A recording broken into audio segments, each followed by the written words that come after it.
Le curieux d'histoire qui traverse la cour de notre Capitole, dite cour Henri IV, remarque la plaque commémorative qui rappelle qu'en ce lieu fut mis à mort le 30 octobre 1632 Henri de Montmorency pour haute trahison sur ordre de Louis XIII et du cardinal de Richelieu.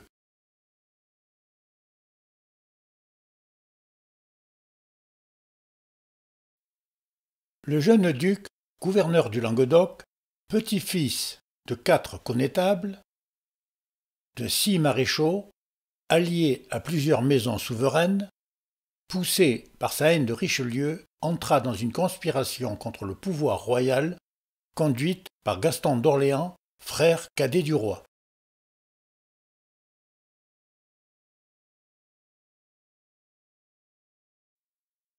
Le duc n'avait pas la tête politique. Il avait jusqu'alors servi le roi avec zèle et avait battu le prince de Savoie Vélane en juillet 1630, action pour laquelle le roi l'avait nommé maréchal. Dépourvu de réalisme politique, il céda à l'influence de sa femme et à l'amitié qu'il avait pour M. Gaston d'Orléans.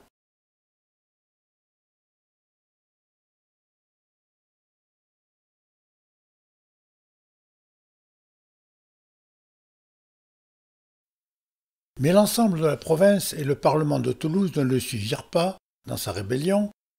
Le 1er septembre 1632, près de Castelnaudary, les troupes royales défirent les rebelles et le duc, atteint de plus de 10 blessures, fut fait prisonnier.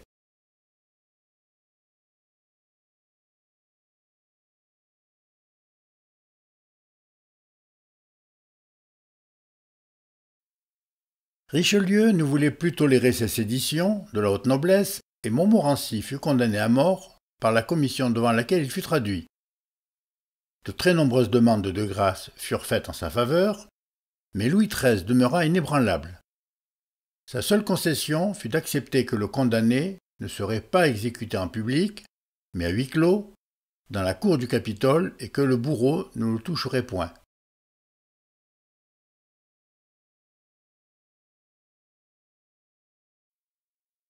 Le 30 octobre 1632, toutes les portes ayant été fermées, le duc se banda lui-même les yeux et s'agenouilla sur le billot avec une grande résignation.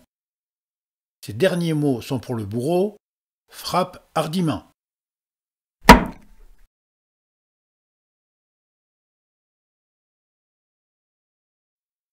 La légende n'en a pas terminé pour autant. Sur cette exécution non publique, plusieurs légendes courent. Le musée Paul Dupuy conserve une sorte de grand sabre recourbé, le Damas, qui aurait servi à cet effet. Selon d'autres versions, il ne reçut pas la mort par l'épée d'un bourreau, mais par une sorte de guillotine avant la lettre, fer de hache coulissant sur des traverses en bois, comme le montre cette gravure de 1840. On aurait expérimenté une machine, sorte de guillotine avant la lettre, ou un fer de hache tombé entre des montants verticaux en bois.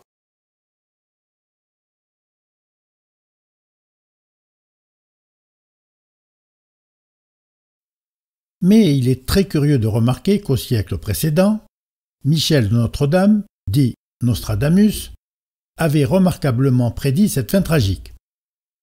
On trouve dans ses centuries 4 98, publiées sous les Valois en 1558, ces lignes étonnantes.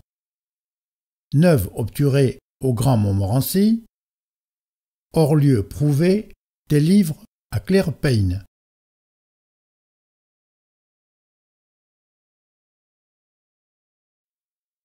Le langage volontairement obscur du prophète mérite des explications.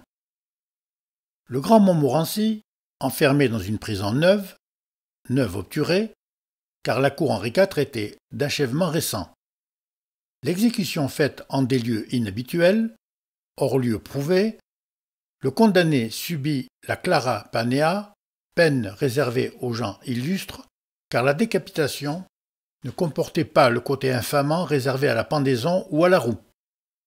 En 2 lignes, tout est dit, et on reste confondu devant la précision de cette extraordinaire prophétie quoi qu'on puisse penser de l'œuvre de Nostradamus.